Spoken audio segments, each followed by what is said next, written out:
Esta constatación de que el otro, y sobre todo el otro pobre, era un factor de riesgo fundamental a la sociedad, llevó a que se actuara y se condenara en forma radical, por un lado, los espacios donde se movía la sociabilidad popular, y por los espacios me refiero al rancho, al conventillo y a la taberna, y también se entró a condenar una serie de hábitos y de costumbres populares que ponían en juego esta sociabilidad de las clases bajas. Y esos hábitos fueron fundamentalmente el alcohol, las visitas para ofrecerse y el mate. Así que vamos a pasar a analizar rápidamente estos elementos. El saber médico del 900, nos dice Barrán, juzgó promiscua y antihigiénica la vida de los pobres en el rancho y el conventillo.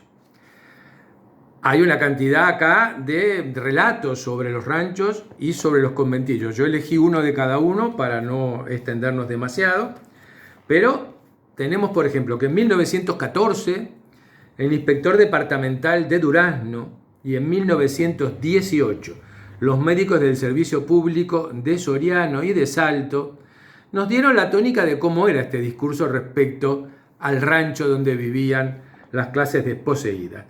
Entonces ellos decían que el rancho era un ejemplar infame de la negación de la higiene, que solo sería digno del fuego, único medio de higienizar aquella desgraciada herencia de nuestros antepasados. Un medio infame donde los pobres vivían hacinados.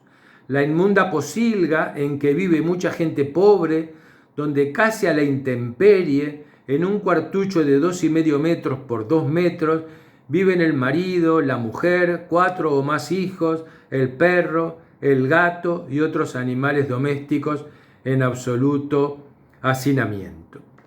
Esto respecto al rancho. Para ellos lo más sano era quemarlo, ¿verdad? Porque no tenía levante, no había forma de salvarlo. Ya antes del inicio del siglo XX, en el siglo XIX, a fines del siglo XIX, en 1883, refiriéndose a los conventillos, el médico Ernesto Fernández Espiro hablaba de que la vida en los conventillos era indecente, inspiraba compasión, pero causaba repugnancia. Y dice textualmente: los que hayan visitado los conventillos habrán visto que las dimensiones de los cuartos no permiten más que 2 o 3 camas en cada uno de ellos. Es también altamente inmoral, porque como dice el doctor Janel, siempre se refiere a la medicina francesa, que es como el faro de nuestra medicina, ¿verdad? Como dice este doctor francés, contribuye a despertar el apetito sexual y a convertir el incesto en hábito, siendo frecuente que el padre abuse de la hija en ausencia de la madre. No hay exageración en estas palabras. Hemos podido conocer los antecedentes de un crecido número de prostitutas y en sus conversaciones nos hablan de los primeros tocamientos y relaciones tenidas con sus hermanos o padres. Como verán, esto que también pasa en nuestra sociedad en el momento actual y que 2 por 3 saltan los medios de comunicación, es una cosa que la sociedad entera uruguaya la conoce al dedillo desde tiempos inmemoriales.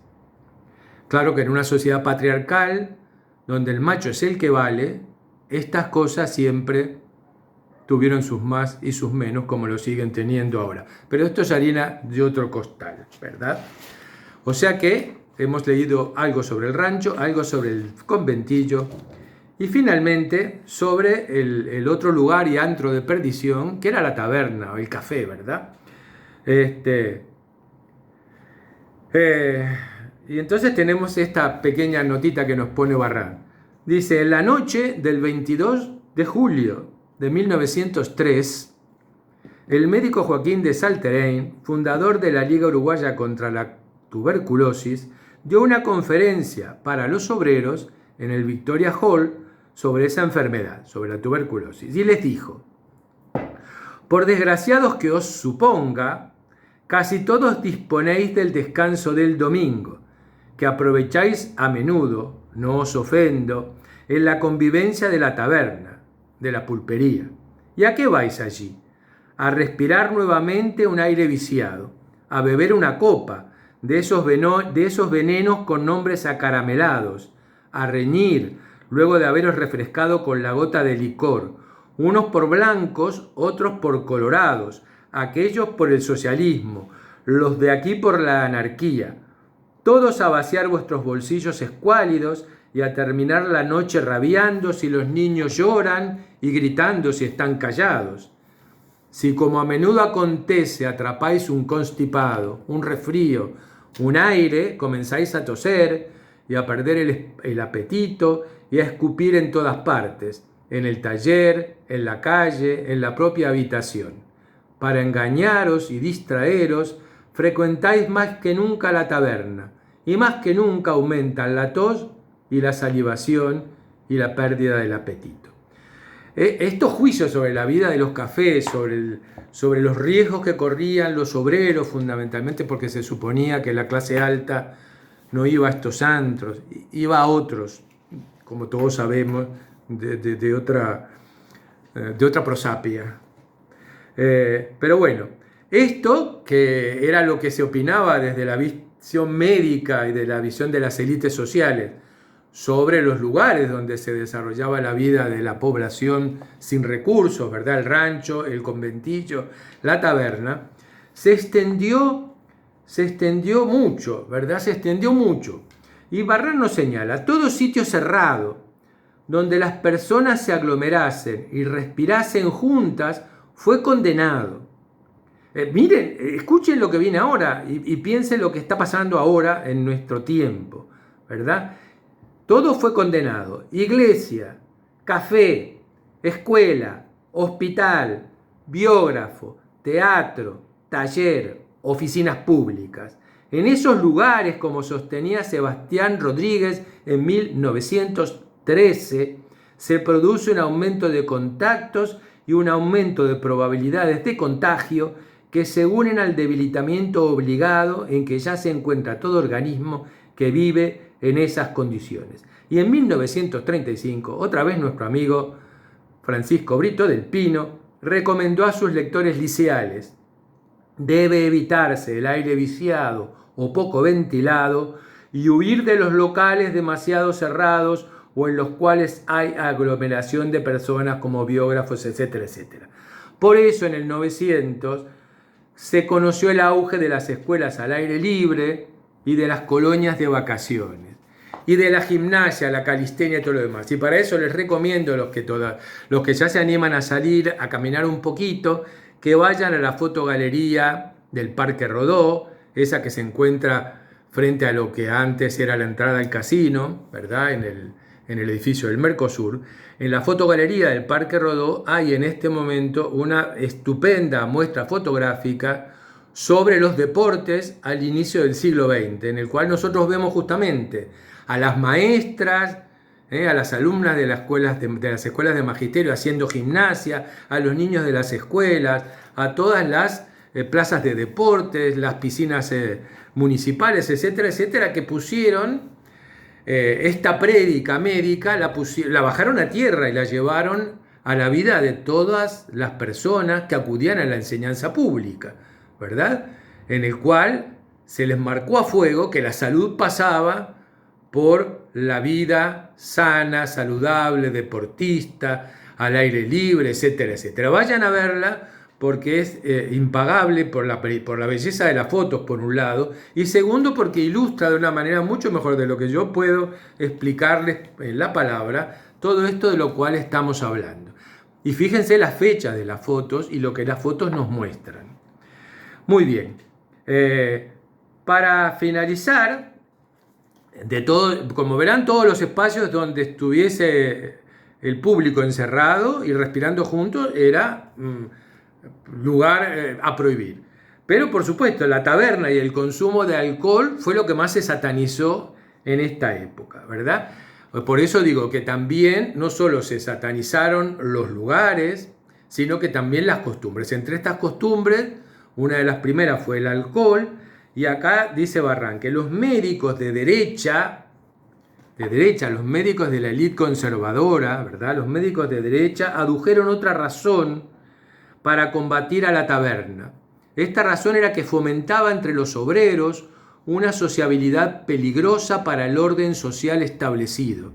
Primero porque los unía y segundo porque daba a sus insubordinaciones el tono violento que el alcohol impone a menudo a la conducta de los hombres, ¿verdad? Y entonces, Joaquín de Salterén, ¿verdad?, decía en 1904 que nos decía: entre esos dos medios en que vive el obrero, habitación malsana y taberna, es donde fermentan sus malas pasiones, que pervienten su espíritu, y es donde se hace comunista, soñando con soluciones utópicas de mejoramiento social. Ni siquiera lo comento. Y más adelante, el primer catedrático de psiquiatría que nosotros tuvimos, que fue Bernardo Etchepare, creyó ver en todo consumo social de alcohol, en el alcoholismo social, ¿verdad?, desde la administración de menús con vinos múltiples hasta la costumbre inveterada en ciertos medios como los populares de obsequiar a las visitas con alguna copa de licor dulce, grato al paladar, vio en ello el preludio del alcoholismo y por tanto una costumbre a desterrar.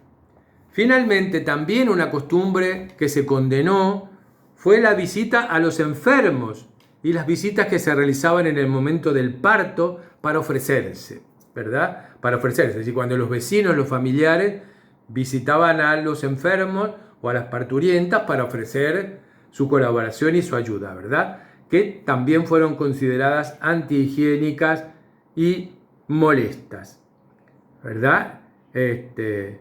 Pero, sin embargo, de todos los hábitos populares que cohesionaban las comunidades familiares o vecinales, ninguno mereció más diatribas que el mate tomado entre muchas personas.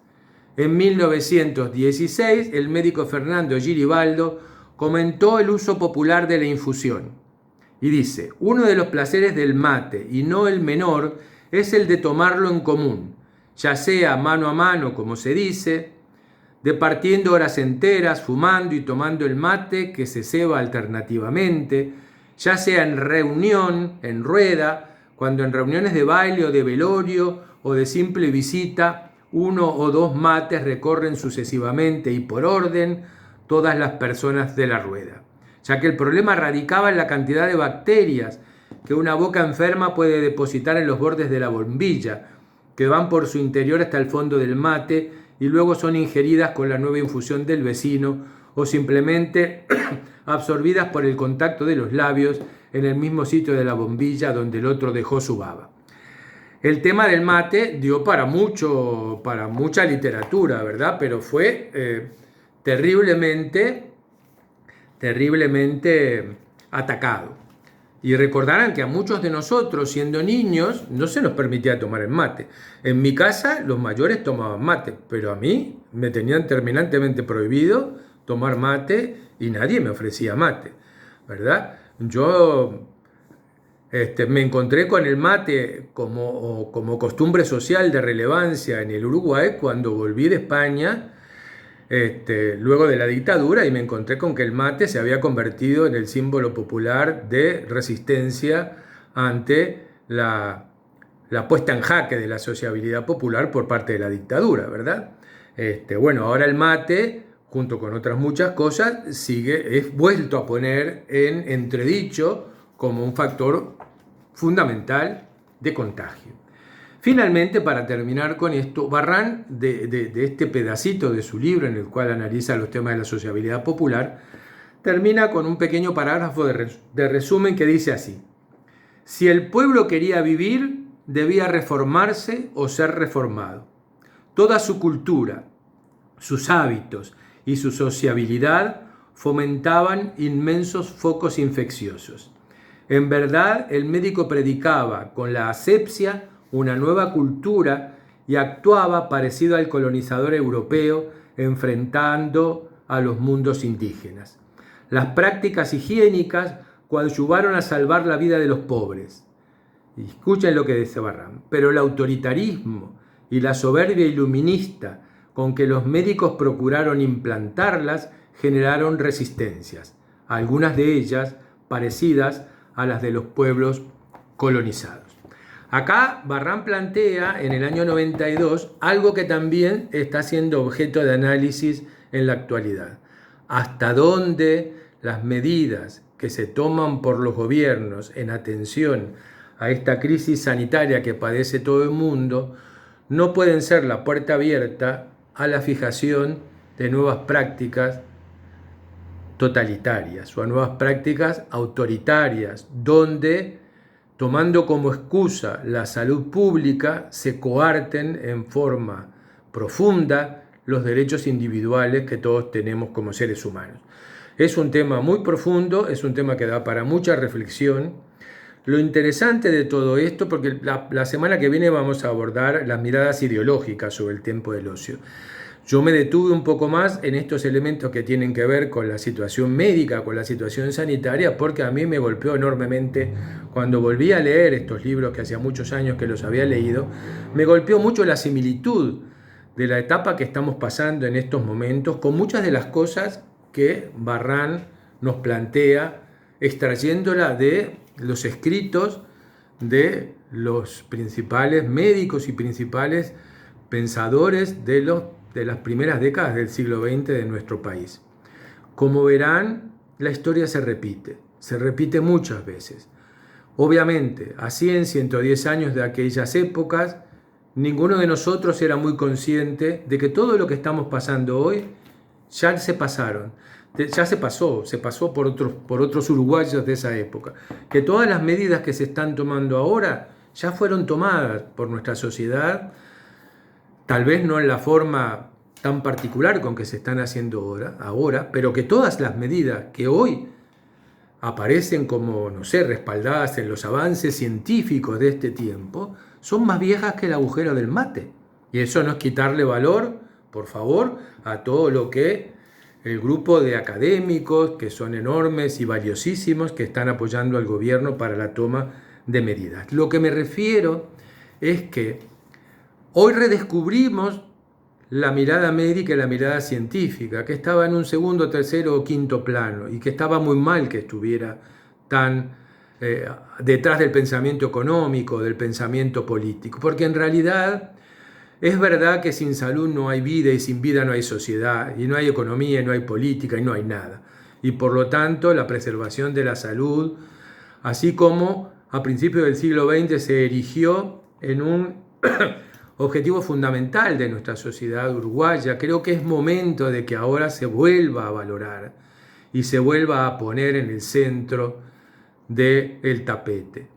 Y que no se escatimen los medios económicos, en la cual todos los gobiernos anteriores durante muchas décadas han sido omisos en dar fondos suficientes para que se desarrolle un sistema de salud fuerte, aún a pesar de todos los avances que se hicieron, para que la ciencia reciba los medios que tiene que recibir para ser una fortaleza enorme de nuestra sociedad para poder enfrentar situaciones como esta. Situaciones que a medida que el mundo se globaliza y que se aumenta la velocidad de contacto, cada vez van a ser más frecuentes y más peligrosas. O sea que motivos todos estos profundos para reflexionar y para pensar. Estos libros son unos libros absolutamente hermosos. Bueno, lo digo yo porque soy un loco de la historia y a mí me gustan mucho estos temas. Pero son libros que, como todos los libros de Barran, son de una lectura muy amena y aparte enormemente instructivos. Nos hace pensar en muchas cosas. Nos hace pensar en cómo el ser humano es ciego ante las cosas que tiene delante de su vista y cómo es el único bicho anormal que puede tropezar 1000 veces con la misma piedra y olvidarse cuando le deja de doler el dedo gordo. Espero que esta vuelta no nos olvidemos tan rápido de todo lo que estemos pasando y que las medidas que se tomen sean profundizadas y sean permanentes para que la próxima vez que aparezca un bichito loco de esto nos agarre mucho mejor parado. Bueno, espero que disfruten la semana y que sin resfríos, sin tos, sin gripecitas, nos volvamos a ver el martes que viene. Un abrazo afectuoso para todos, con todo cariño. Un beso grande, nos estamos viendo.